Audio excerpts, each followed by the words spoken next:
I'm sorry, Dave. Cheers, mate. Welcome to Seattle. Thank you. Just gonna hang out at the pool, having a suntan. Super excellent. I would describe it as a psychological thriller, but what is your preferred description of the movie for our audience? Yeah, it's a good question because at its core, it's a psychological drama. So I guess you're right. Psychological thriller is right. And, you know, the intention was always that it would be, it would have that kind of genre-esque kind of feel to it, and there's a lot of cues that we played on, and that's kind of my sensibility anyway. I like to have the ball kicked up in the air, and you need to know what's going to happen here. That sort of need to turn the pages kind of effect. But at the end, I wanted everyone to deeply care about the characters and to invest in their story. So, you know, it had that overarching mystery thriller framework, but really at its core, it's about the main relationship in the movie, I guess. An Australian tourist missing for 9 days from a remote Cambodian holiday destination remains unaccounted for despite an extensive search. Well, what was the writing process like, co-writing with your wife? Divine. I mean, you know, funnily enough, and I mean that with all sincerity, I mean, like, we've often been asked, you know, or rather told that there must have been so many arguments and disagreements, but it was actually you know, we were joined at the hip, you know, creatively right from the get-go. We knew what we were trying to get through here, and it was 4 years of development, and we were living together through all of that. We had 2 kids while we were writing it, and living and breathing these characters. I was kind of like, it was almost like I was the caretaker of Dave, and she was the caretaker of Alice, and, you know, and we tried to put as much of ourselves into it as we possibly could. I've got a really high bar in terms of, you know, like I really needed to be honest and truthful, and she knew that it wasn't going to end up in, I wasn't going to call cut and move on unless I knew I'd got it.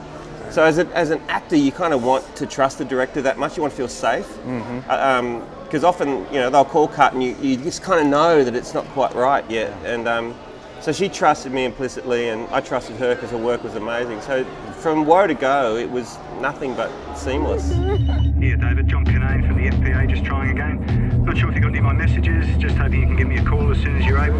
Well, and you're a great actor yourself, please, so of course you know what you're looking for. Well, Animal Kingdom is one of my favorites. Yeah, it's a great film. I mean, I'd certainly encourage any filmmaker, whether you're a producer, director, certainly a writer, if you haven't done it, to do a part-time acting course and just get a handle on what it is. Not only the language, you know, and I guess the key words that they're looking for, actors, but what it is that they want from you, you know, and because actors are strange creatures, you know, they're sort of paradoxically very confident and assured with but at the same time they're incredibly insecure.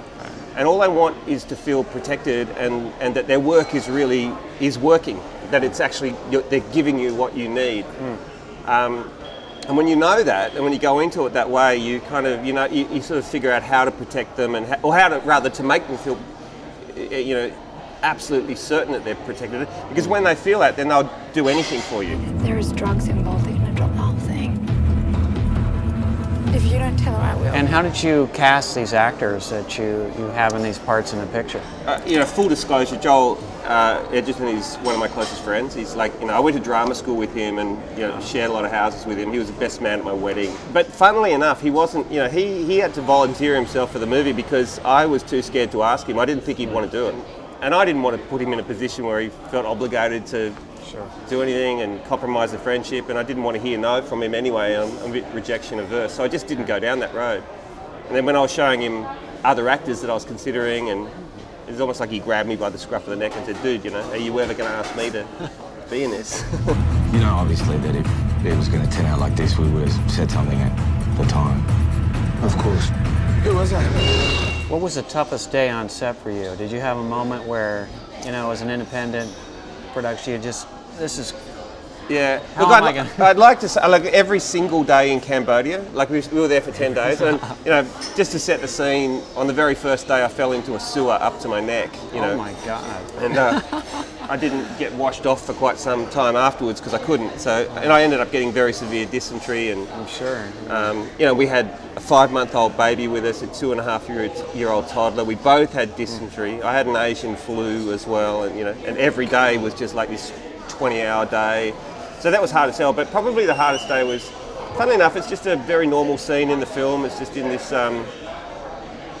warehouse scene. We got a dog running around and all that sort of stuff. And it was just one of those moments. The day had sort of collapsed on us, and it was the last scene in the day. And I had 5 shots scheduled to cover off the scene or something. And I remember just my producer came in, not her fault, but she said, "Look, you know, you've got to wrap this up in 10 minutes or something."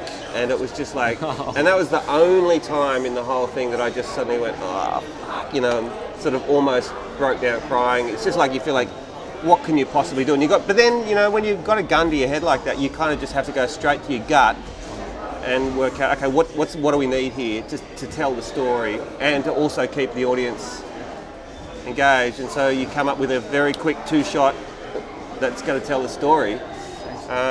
So that was the one moment I kind of got upset, you know, because the rest of it was all pretty smooth sailing. But Cambodia was like I could write a whole book on the 10 days we spent in Cambodia.